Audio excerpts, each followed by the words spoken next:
Good afternoon. I'm Dawn Watson, and this is Right Now on the East End. This is the very first ever episode of Right Now, so I'm very excited about that. And today I also have with me Morgan Vaughan from LTV and the co-host of Facts at 5, and she is coming in to hopefully make a great transition between her program and ours today. Yep, we're doing a little transition. I'm so glad that you are going to be doing a weekly news program, a sort of a roundup. Yes. And Facts at 5, we did a daily show during the COVID-19 major emergency. I guess we'd call it phase 0. And now, so we're just doing a little transition, and eventually it'll be you and whatever interview you have and everything. I'm very excited. Thank you so much for coming on today and for welcoming me and for helping to make this happen. Thanks also, obviously, to Michael Clark and to Jason Nauer, who is doing all the really hard stuff that I could never do with all the tech and the camera and the editing and such. So thank you, everyone at LTV, for having us here and having this show start. Yep. It's exciting. I'm excited too. Yeah. So today is Thursday, June 18th. And I want to talk about what's happened this week. There's a lot. There's a lot. Yeah. So I guess we should talk in the same vein as what you and Michael have done at Facts at 5. We should probably talk about COVID-19 first because the pandemic is obviously It's still going on. Yeah. There's no real end in sight at this point. But I did hear Cuomo this morning on the radio on NPR. He was talking about, Governor Cuomo, he was talking about how New York had been the state with the greatest number of COVID cases.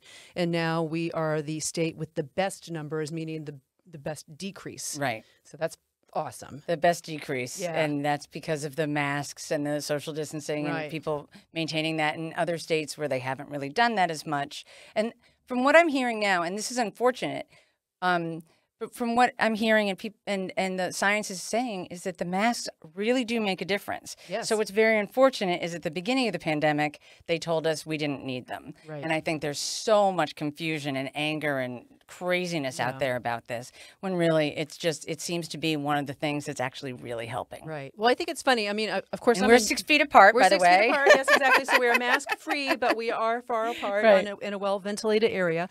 As a news junkie, like I am the person, having been a features editor for such a long time and a news reporter before that, and I consume news. Like that's the first thing I do when I wake up every day, right? Like I grab my phone, which is not probably the best thing to do, but I grab my phone and I look at my news feed, and then I am always looking at what's on local news. Of course, this is what we're going to talk about during this program. But it's so strange to me to see people and talk to people, just people, regular people, who say, "Oh, now that we've opened, then it's cool. Everything's back to normal." Right.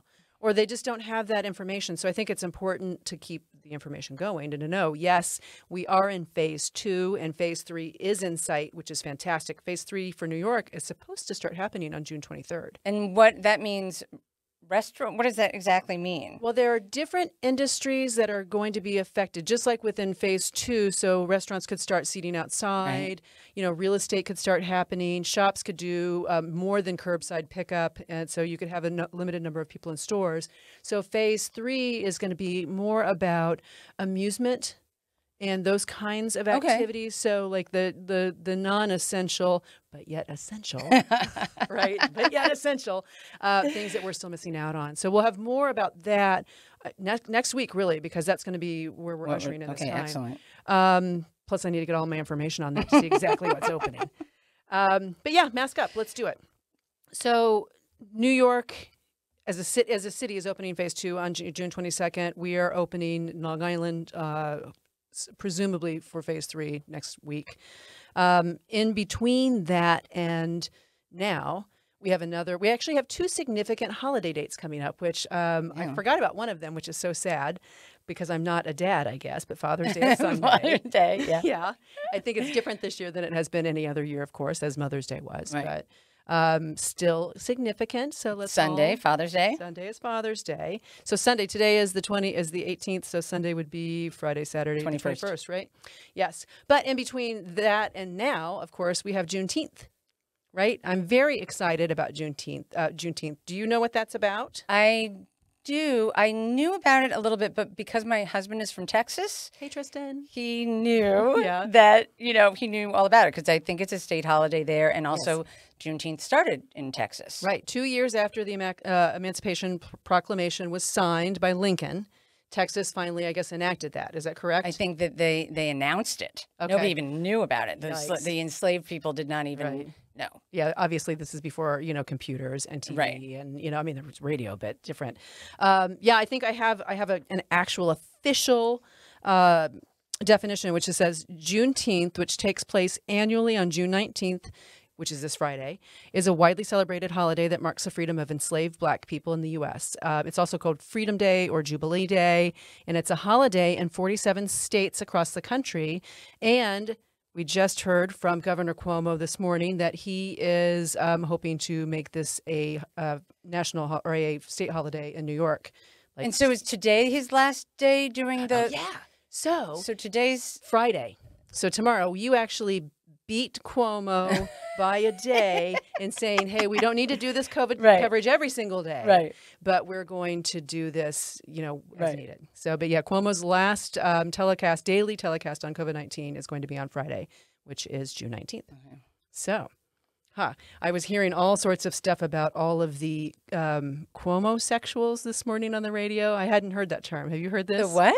I guess all the people, because he's a handsome guy and he's articulate and he's been like kind of a leader and but apparently there are all these people who are like fans of his in a romantic way. Oh, really? Who like think he's tremendously attractive. So I understand his slides are a big hit. Yes. So because they're funny I or guess whatever. That's funny.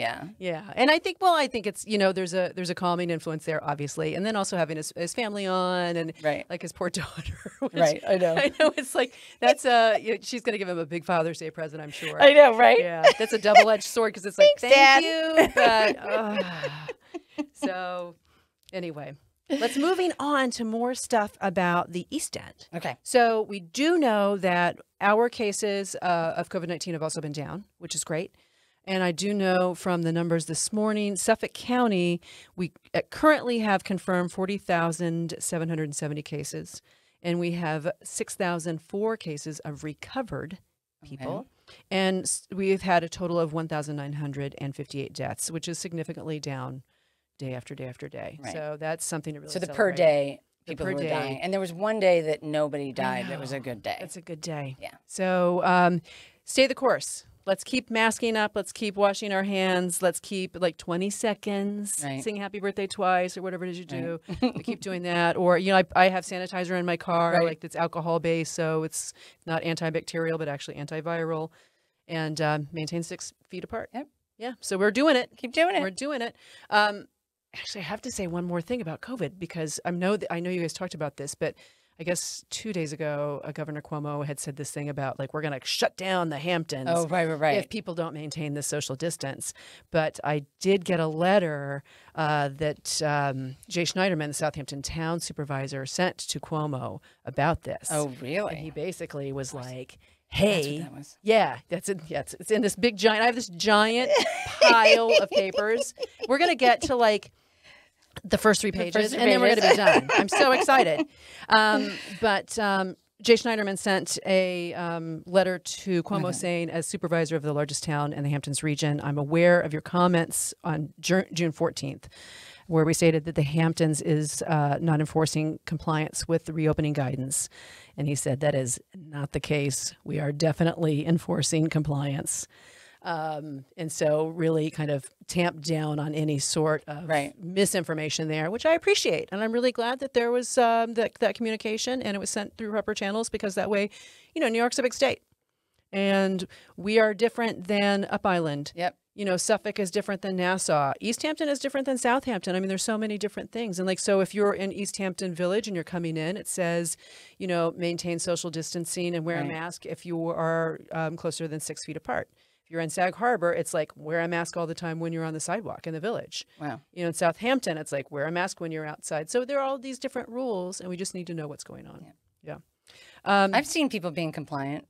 I haven't really seen a bunch of people not. No. And I really don't go many places. Right, because you want to, kind of keep sheltered. There's one woman I know whose name I will not mention. There's one woman I know who I would assume would be quite the advocate for these safety measures, who is not. And she actually took to Facebook and had this rant about, like, I went into the store and I wasn't wearing a mask because I know that you don't have to wear a mask. And they were mean to me and everyone yelled at me and they told me I had to leave the store and I'm outraged. And I'm like, what the heck are you doing, man? Wear the mask. Right. Yeah. It's not that big a deal. Our individual freedoms maintain as individual freedoms as long as we are collectively as a group protecting them. Right. And to say that our individual freedoms are infringed upon because someone says wear a mask or drive the speed limit or wear a safety belt, that's, come on, man. I mean, there are no victimless crimes with that. So we have to take care because we all have grandmothers and we all have grandfathers and we all have newborn babies and we all have people with asthma or with heart disease or whatever that our sickness that we don't even know we have could convey to them and make them sick. So let's all do our part. Yep. All right. I agree. Boy, that and that was on the sermon with Dawn Watson and Morgan Vaughan today.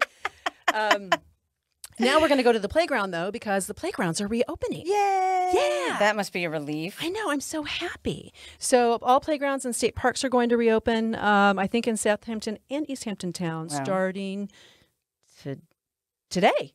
Yeah, June 18th. I was thinking playgrounds, and I was thinking, so skate parks, too. And skate parks. So all of this has been closed down, so parents haven't been able to take their kids to get their, energy out. That must have been rough. Yeah, well, it's little ones. It's tough, too, and I know that we will explore this further because I know that this is something that people are interested in when they have children. Like, what do you do with your kids in day camp? What do you do with your kids for summer camp? And this is still, this is kind of a moment by moment thing. So there are some camps that are opening up virtually. Some camps have already closed down. Right. My son was going to be a counselor at a sleep lake camp in Maine, and they closed it down. Yeah, I heard something about a camp in, I want to say Kentucky, but I don't think that's right. But they're opening, but they have all these strict guidelines, like okay, so everything's going to wash, and the kids are going to do this. And I mean, it's weird and it's hard, and I guess especially if you're working from home. Yeah. And you're hoping for the summer camp break so you can get your work done. Well, what about, but we talk about working from home, but that's really a privileged status to have as well. That's true. So a lot of people, what I keep thinking about are the people who have to go to work and what do they do with their kids? I mean, this is something that we don't really talk about that much with school. Right. But school is a very huge babysitter. Yeah. And meal supplier. Yeah. And when they stop doing, like there are children. Well, the East Hampton High School did an amazing job with the meals. Well, East Hampton High School, I have to say, it's such a perfect segue. I love what East Hampton High School does pretty much across the board. I mean, when it starts out from acknowledging transgender students to inclusion, all the programs, it's amazing. I think across the East End, we're very, very fortunate because we have so many great schools that really understand how to care and nurture for children beyond just what's in a primer. So I love that. And all of the school budgets passed. I know. Yes, on the South Fork. Oh, so the North Fork, not so much? Riverhead did not. Oh. It's like the third time since, I think, 2007. Wow. I'm very sad about that, especially because this is a huge school. And having been, back in the day, a person who covered school districts when I was a reporter for the press, Riverhead and Hampton Bays, bless them, because I used to cover Hampton Bays. I love Hampton Bays. But, they do more with less than anybody else. And so I'm sad to see that Riverhead has not passed their budget. I hope that they can, and by a very large numbers. And they had a large turnout for voting. But then there's also, I want to say Mattituck, that's still under count. So, well, this brings us to the other point that we want to talk about, which is the census. Yes. People need to fill out the census. Yes. Especially brown and black people. Yes. And especially everybody, but especially underrepresented communities who are potentially afraid of signing anything that's going to the government. So, but that needs to happen.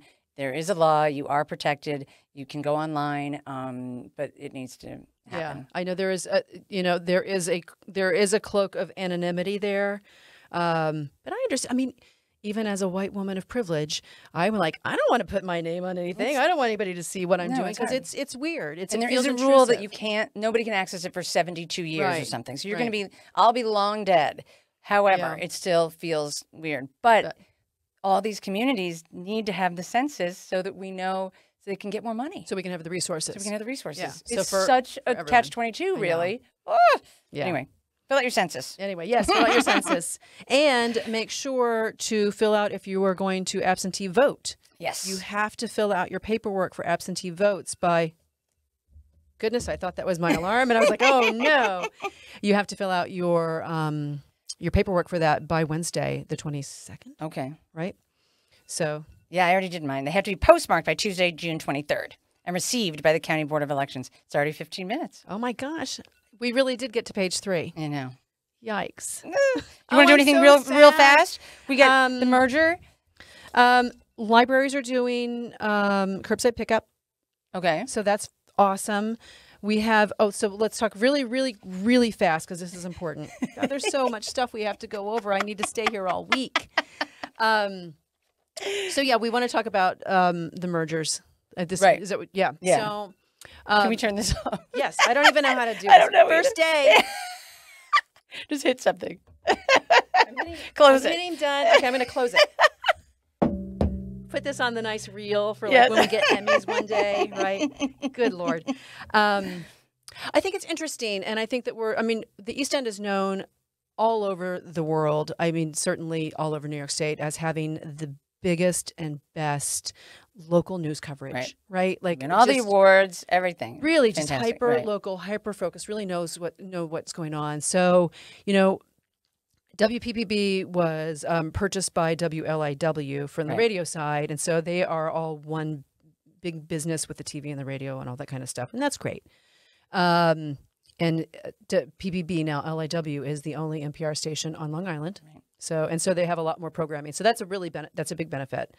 The Southampton Press, East Hampton Press, and Sag Harbor Express have merged, as everyone now knows. And then the big news, of course, this past week is that The Independent and Dan's papers have merged. Right. And this is the very first week in the Independent's history, I think, that they do not have a print edition, or this is going to be the last print edition. Okay. Right. Gosh, I hope I'm right on that.